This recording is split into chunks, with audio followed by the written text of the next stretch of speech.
Johnson & Johnson just reported earnings here on Tuesday.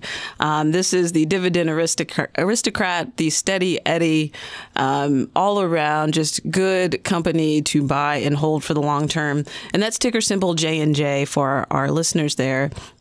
For Johnson & Johnson. Stock was up about 2% off of earnings yesterday, Todd. What can you tell us about what they reported on? Yeah, and up again a little bit today when I looked earlier on. Shannon, this is a giant among Goliaths, right? I mean, this is just crazy how big this company is every quarter when I track it, because so many of our listeners, own it somewhere. And even if you don't think you own it, you probably do, because it's going to be in ETFs and mutual funds.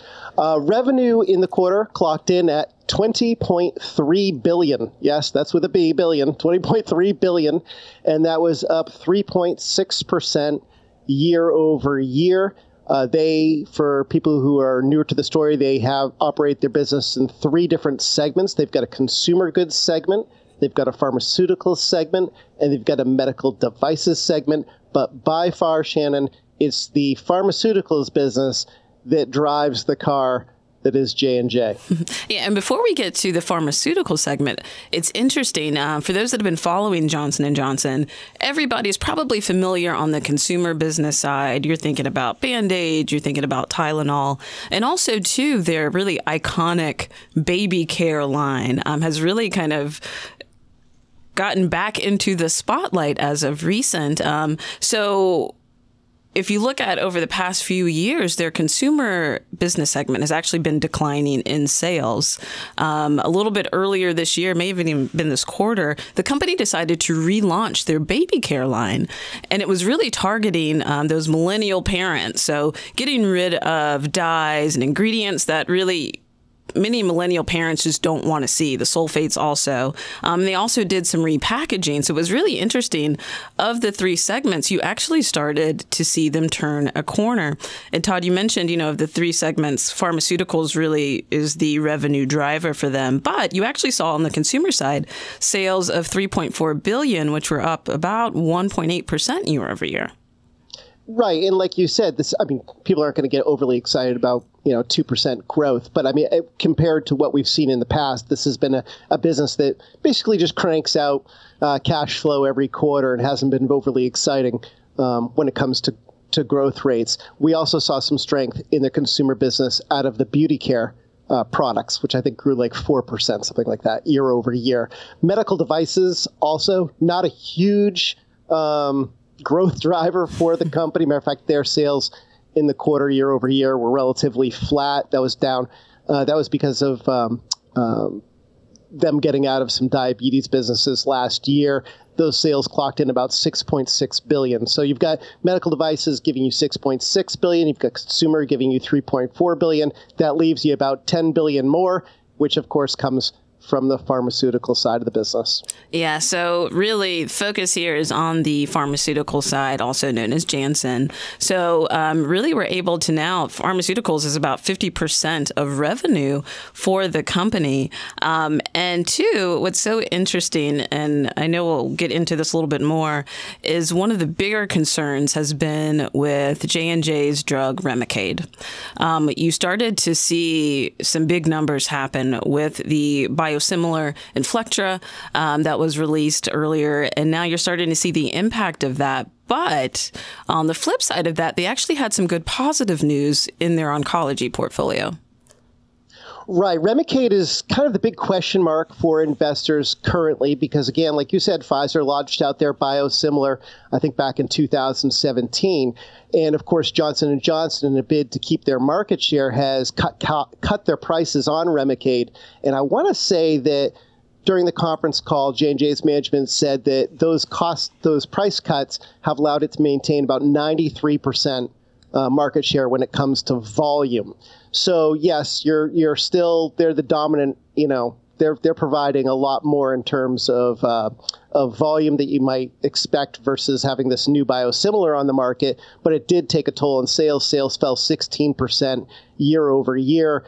Still clocking in, though, around $1.4 billion. And I think that the strategy here has been, let's mitigate or slow the pace of decline, the rate of decline for Remicade by doing these things to hold on to market share. So far, it seems to be worked because, as we already talked about, they were able to deliver top-line growth year over year in the quarter despite that Remicade headwind. Yeah, and for our listeners that are not familiar, biosimilars are really what you would consider the generic equivalents of some of these brand name pharmaceuticals. Not a true identical comparison, but very close. And oftentimes there's the interchangeability factor that you want to look at with biosimilars. So shifting gears, you've got the oncology portfolio, which I think, as we talk about big pharma and even big biotech, oncology is still one of the hottest areas in the market to invest in. Saw some really impressive numbers, particularly with their blockbuster Darzalex and also to Imbrevica. I was actually quite impressed with their double-digit growth this past quarter.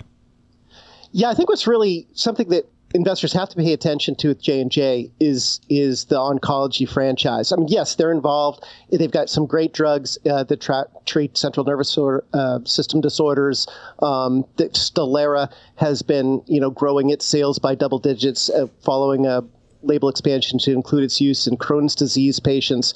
But really, it's been oncology that's allowed them to kind of offset some of the loss of exclusivity that's associated with patent expiration. And if you look at the oncology sales last quarter, they grew 36% year over year to $2.6 billion. And a lot of that growth was because of Darzalex, their multiple myeloma drug. That drug has been winning, increased use as trials have allowed it to expand its label into earlier lines of therapy.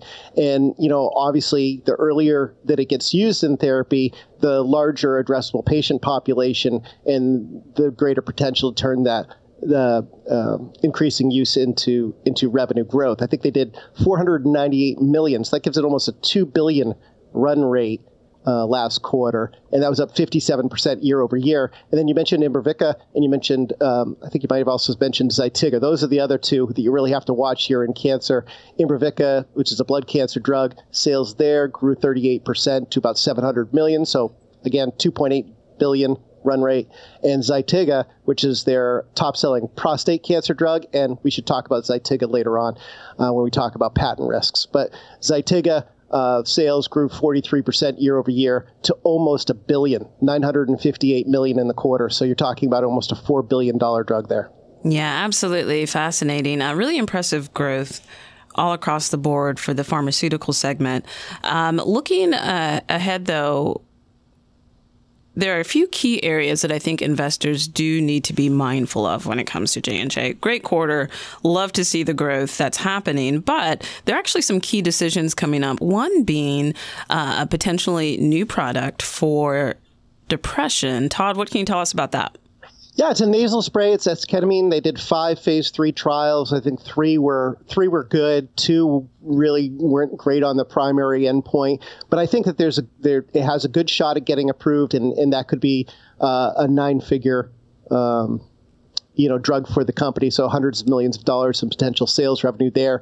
They also have an FDA decision for erdafitinib, which is a locally advanced and metastatic urothelial, easier for me to say, cancer drug. If that gets approved, that would also help their oncology franchise. It's very important, Shannon, for these FDA approvals, for J&J to win new FDA approvals and continue to grow sales. Because one of the things I mentioned just a second ago was Zytiga is a concern. You've got Remicade, and obviously they're executing a good strategy to protect the Remicade sales. Zytiga, however, had a patent thrown out early in 2018, and as a result, there is the chance that you could get Zytiga generics on the marketplace in 2019. J&J isn't issuing 2019 guidance yet. They're going to do that later on this year, probably after the fourth quarter wraps up, maybe at an industry conference in January. But that is a concern, especially since you're talking about $4 billion in sales. So you're going to want to pay attention to. There's a patent. There's a court decision coming up. You're going to want to pay attention to see how that court decision goes. Then you're going to want to watch and see what the guidance is for 2019.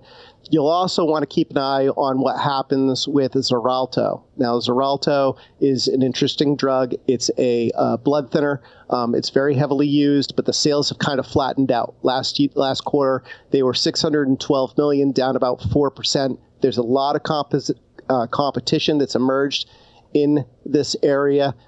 They just got a new approval, however, so you're going to want to see whether or not that kind of kickstarts sales, gets it back to growth in 2019. And then as far as guidance is concerned, Shannon, I think they're looking now for $81 billion, just mind-boggling, $81 billion in full-year sales this year, and full-year earnings per share of about $8.13 to $8.18. Yeah, so many good things to watch. I'll also, too, this is much further down the line, but also, too, J&J announced the licensing deal with Arrowhead as well for gene silencing in hepatitis B. Again, that'll be further down the road, but will be worth watching. That was a deal potentially worth up to $3.7 billion. Again, Hep B, Hep C, huge market, competitive market, but it'll be really interesting to watch what happens there.